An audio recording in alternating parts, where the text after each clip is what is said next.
Imagine unwinding in a cozy California hotel room, perhaps after a long day of sightseeing, and reaching for a refreshing orange. What if I told you that this simple act could, theoretically, be against the law? It sounds absolutely wild, right?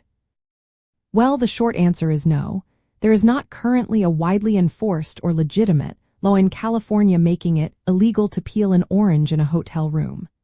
This particular idea is a popular urban legend or a misunderstanding of historical regulations that often gets circulated when discussing strange state laws. California does not have a specific statute prohibiting orange peeling in hotels. The why behind such a persistent rumor often stems from the way peculiar local ordinances or very specific, now-defunct regulations can morph into broader, sometimes humorous, tales. Many strange laws, when they did exist, were often enacted due to very specific local issues at the time, which have since become irrelevant or have been repealed. The idea of an orange peeling law likely evolved from a mix of genuine health codes, nuisance ordinances, or perhaps even a hotel's specific guest policies regarding strong smells or potential messes, rather than a statewide ban.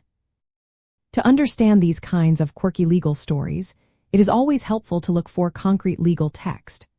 Start by checking municipal codes for the specific city or county mentioned in the rumor. Then, you can explore the state's legislative archives for any historical statutes that might relate to food preparation or public nuisance within lodging establishments. Often, what you will find is that the law either never existed in that form or was a very localized, long-repealed rule. This phenomenon of legal folklore highlights an interesting aspect of lawmaking.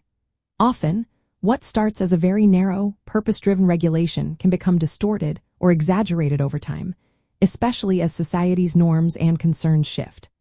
For example, a rule about preventing pest infestations in food storage areas might have been misconstrued as a ban on fruit in rooms. This underscores how context is everything when exploring historical legal oddities.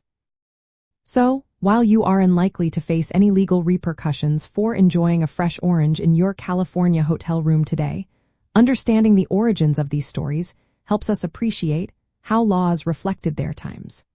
It shows us that even the most seemingly absurd legal tales usually have a logical, albeit sometimes amusing, root in a past societal concern or local issue, even if the law itself is now just a fun myth.